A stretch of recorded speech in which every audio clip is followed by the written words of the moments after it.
नमस्कार, हमारे चैनल में आपका स्वागत है। मैं हूं रामचंद्र मौर्य।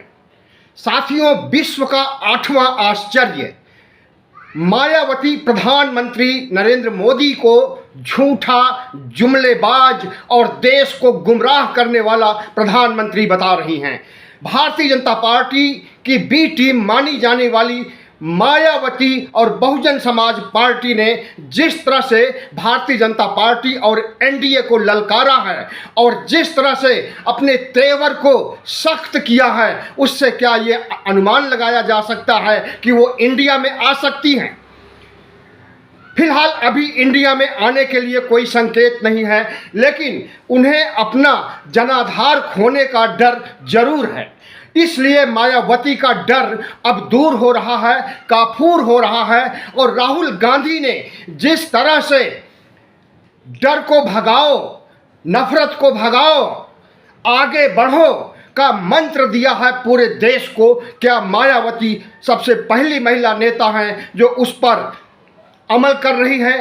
राहुल गांधी ने जिस तरह से ओबीसी जनगणना को लेकर के और ओबीसी महिलाओं को महिला आरक्षण में भागीदारी दिलाने की बात कही है, उसके बाद से ही मायावती भारतीय जनता पार्टी की नींद हराम हो गई है।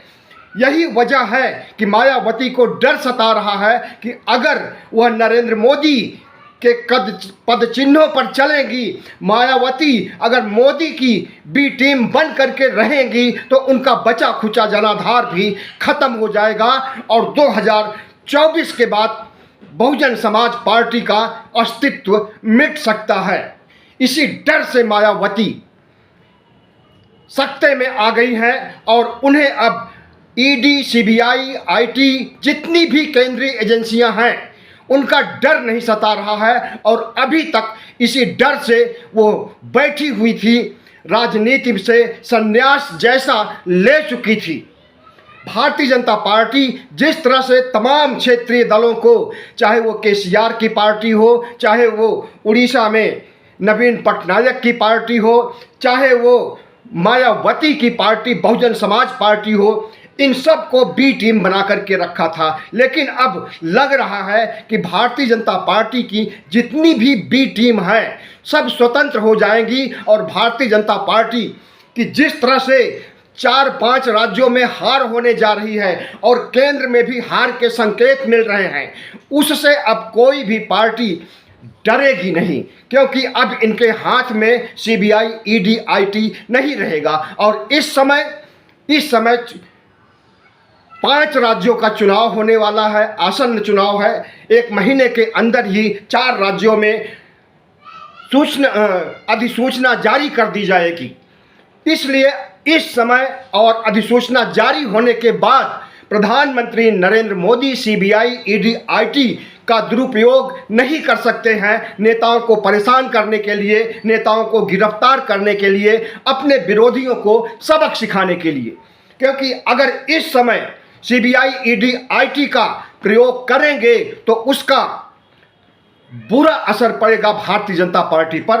देश की जनता अच्छी तरह से समझ रही है कि किस तरह से अभी तक सीबीआई, ईडी, आईटी का इस्तेमाल करके तमाम निर्दोषों को, निर्दोष नेताओं को, निर्दोष कारपोरेट सेक्टर के उद्योगपतियों को, निर्दोष सामाजिक कार्यकर्ताओं को, निर्दोष समाज के बुद्धिजीवी लोगों को किस तरह से प्रधानमंत्री नरेंद्र मोदी ने जेलों में ठूसा है, लेकिन उनके खिलाफ कोई आरोप साबित नहीं कर सकी है। इसलिए पूरा देश अब समझ रहा है कि सीबीआई, ईडी, आईटी का प्रयोग अगर नरेंद्र मोदी करते हैं तो इसका बुरा असर होगा और उन्हें जो वोट 5 राज्यों में और लोकसभा के चुनाव में मिलने वाला है, उसमें भी कमी हो जाएगी। यही वजह है कि सीबीआई, ईडी, आईटी का आतंक खत्म हो गया है और मायावती मुखर हो गई हैं। अभी तक इसी सीबीआई, ईडी, आईटी के चलते वो शांत बैठी थी, क्योंकि उन्होंने जो धन कमाया है मुख्यमंत्री पद पर रहते हुए, उसे उन्हें बचाना था। और अब भारतीय जनता पार्टी की बी टीम के रूप में नहीं, बल्कि वो, हमें तो लगता है कि चुनाव आयोग की अधिसूचना लोकसभा चुनाव 2024 में जारी होते ही मायावती इंडिया में शामिल हो जाएंगी और इंडिया को मजबूत करेंगी, इंडिया को जिताएंगी। तभी मायावती का वजूद बच पाएगा, वरना मायावती का जिस तरह से 2022 में लगभग 10% वोट प्रतिशत कम हुआ है, अब उनका वोट प्रतिशत सिर्फ 12% रह गया है। पहले 22-23% वोट प्रतिशत था। तो उन्हें जो डर सता रहा है कि अगर अब वो निडर होकर के नहीं काम करेंगी, अगर मोदी से डरती रहेंगी, तो जो बचा खुचा 12% वोट है उसे भी खत्म कर देंगी लोकसभा चुनाव में। तो उन्हें अपने अस्तित्व के लिए करो या मरो की स्थिति उत्पन्न करनी पड़ गई है, जिससे उनके अंदर एक नई ताकत आई है, एक नया जुनून आया है और भगवा गैंग के लोग इस बात को लेकर के परेशान हैं, हताश हैं और निराश हैं।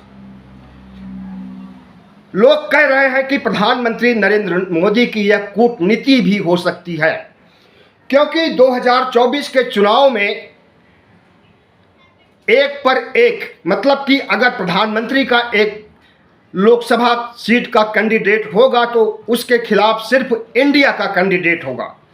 प्रधानमंत्री नरेंद्र मोदी अपने खिलाफ मायावती को बोलने के लिए इसलिए सामने कर दिए हैं, प्रेस कॉन्फ्रेंस करवा रहे हैं कि त्रिकोणीय संघर्ष की भूमिका तैयार हो जाए। त्रिकोणीय संघर्ष का मतलब बीजेपी की पार्टी, बीजेपी का सदस्य, बीजेपी का कैंडिडेट, इंडिया का कैंडिडेट और मायावती का कैंडिडेट, अगर तीनों में त्रिकोणीय संघर्ष होगा तो भारतीय जनता पार्टी को उत्तर प्रदेश फतह करने में बड़ी दिक्कत नहीं सामने आएगी।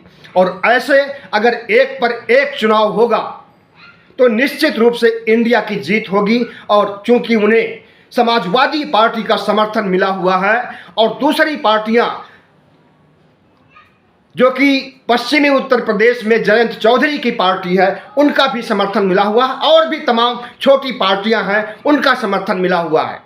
इसलिए नरेंद्र मोदी ने एक कूटनीति के तहत मायावती को सामने किया है कि वो तुम हमारी आलोचना करो और हमारी बी टीम बनने से मना कर दो, हम कोई सीबीआई, ईडी, आईटी का उपयोग नहीं करेंगे और त्रिकोणीय संघर्ष, त्रिकोणीय व्यूह रचना के लिए भूमिका तैयार करो।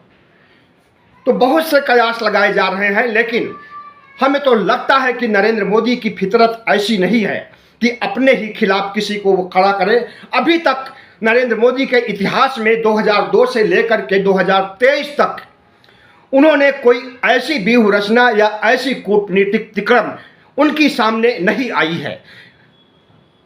जहां तक मायावती का नरेंद्र मोदी को बुरा भला कहना, झूठा कहना, जुमलेबाज कहना, देश को धोखा देने वाला कहना, मायावती की आंखें खुल गई हैं। उनका वोट प्रतिशत जब 2022 में कम हुआ और उन्हें डर है कि 2024 में उनका अस्तित्व खत्म हो जाएगा, क्योंकि कांग्रेस दलित चेहरा, सबसे बड़ा दलित चेहरा कांग्रेस पार्टी के अध्यक्ष मल्लिकार्जुन खड़गे को उत्तर प्रदेश से चुनाव लड़ाने की बात कह चुकी है। अगर खड़गे उत्तर प्रदेश से चुनाव लड़ते हैं तो मायावती का सारा वोट खड़गे की तरफ शिफ्ट हो जाएगा, क्योंकि खड़गे की संभावना है कि प्रधानमंत्री बनेगी। राहुल गांधी पद की इच्छा नहीं रखते हैं, सोनिया गांधी पद की इच्छा नहीं रखती हैं। अगर इन्हें प्रधानमंत्री बनना होता तो 2004-2009 में ही बन चुके होते। राहुल गांधी निश्चित रूप से मल्लिकार्जुन खड़गे देश के पहले प्रधानमंत्री के रूप में उन्हें आगे करना चाहेंगे। और जहां तक और मायावती को यही बात खल रही है कि अगर खड़गे चुनाव लड़ेंगे उत्तर प्रदेश से तो उनका जनाधार खत्म हो जाएगा। इसलिए वो इंडिया में भी नहीं आना चाहती हैं और भारतीय जनता पार्टी के साथ भी नहीं जाना चाहती हैं। दोनों तरफ से आगे कुआं पीछे खाई, दोनों मुसीबत है मायावती के सामने। इसलिए वो स्वतंत्र रहना चाहती हैं और एक सही समय पर हमें लगता है वह इंडिया में शामिल हो जाएंगी। तो मायावती आज दो राहे पर खड़ी हैं और सबसे बड़ी बात तो यह है कि भारतीय जनता पार्टी से जो उनका गुप्त समझौता 2014 से लेकर के 2022 तक रहा है। विधानसभा चुनाव 2022 तक उन्होंने मायावती ने अपने लिए नहीं बीजेपी के लिए काम किया है और उन्हें डर है कि उनका मुस्लिम वोट, उनका दलित वोट, उनका ओबीसी वोट, इन सब पर कब्जा करने के लिए राहुल गांधी जिस तरह के बयान दे रहे हैं और जिस तरह से ओबीसी आरक्षण, ओबीसी जनगणना की बात मजबूती के साथ उठा रहे हैं, इससे सारा वोट बैंक जो मायावती का पिछड़ों का था वो सब शिफ्ट हो जाएगा राहुल गांधी की तरफ, इंडिया की तरफ। और दूसरी बात यह है कि मायावती अपना वजूद बचाए रखने के लिए, अपनी पार्टी का अस्तित्व बचाए रखने के लिए उन्हें आज सड़क पर उतरना पड़ रहा है, प्रेस कॉन्फ्रेंस करनी पड़ रही है और पहले जैसी मायावती बनना पड़ रहा है। पहले की मायावती थी जो कि गरजती थी शेरनी की तरह और दहाड़ती थी मनुवाद के खिलाफ, दहाड़ती थी सत्ता के खिलाफ, दहाड़ती थी कांग्रेस के खिलाफ, दहाड़ती थी ऊंची जातियों के खिलाफ। मायावती में पहले वाला जुनून, काशीराम के समय वाला जुनून लगता है कि फिर से सवार हो रहा है और इसकी शुरुआत उन्होंने प्रधानमंत्री नरेंद्र मोदी की कटु आलोचना करके शुरुआत किया है। अब देखिए मायावती का हाथी किस करवट बैठता है, अभी तो कुछ नहीं कहा जा सकता है। अगर नरेंद्र मोदी की कूटनीति के तहत मायावती को मोहरा बनाया गया है और मायावती से इस तरह से बयान दिलवाया जा रहा है त्रिकोणीय संघर्ष होने के लिए, तो निश्चित ही मायावती के लिए यह बात दुर्भाग्यपूर्ण होगी। और जैसे पार्टी, जैसे बीजेपी उन्हें पहले से इस्तेमाल कर रही है, उससे बेहतर ढंग से इस्तेमाल करने का तैयारी कर चुकी है। अब देखना यह है कि मायावती का अगला कदम क्या होता है। वह इंडिया में आती हैं या थर्ड फ्रंट बनाएंगी, तीसरा मोर्चा बनाएंगी केसीआर को लेकर के, नवीन पटनायक को लेकर के, और इंडिया से अलग किसी भी इंडिया गठबंधन से हट करके जितने भी राजनीतिक पार्टियां हैं जो कि एनडीए में भी नहीं हैं, उन्हें साथ में लेकर के तीसरा मोर्चा बनाएंगी। लेकिन तीसरा मोर्चा बनाने की संभावना बहुत कम है, क्योंकि तीसरा मोर्चा बनाने पर बहुत से अड़चनें मायावती के रास्ते में आ सकती हैं। मायावती जिस तरह से कोशिश कर रही हैं कि उनका वजूद न खत्म होने पाए, अब मायावती का हाथी किस करवट बैठेगा, वो कौन सा रास्ता अख्तियार करेंगी और उनका क्या राजनीतिक भविष्य होगा, वो तो सामने बताएगा। लेकिन अभी इतना सुनिश्चित नहीं हो पाया है कि मायावती का हाथी किस करवट बैठेगा। वो भारतीय जनता पार्टी की बी टीम बनकर के रहेगी, मोदी के कूटनीति का शिकार होती रहेंगी, या फिर स्वतंत्र होकर के खुले आसमान के नीचे दहाड़ करके मनवाद के खिलाफ, ऊंची जातियों के खिलाफ, बीजेपी के खिलाफ दहाड़ते हुए इंडिया में शामिल होंगे। बहुत बहुत धन्यवाद। हमारे चैनल को सब्सक्राइब कीजिएगा, लाइक कीजिएगा और शेयर कीजिएगा, ताकि हमारी आवाज़ 95 करोड़ बहुजन मतदाताओं के पास तक पहुंच सके।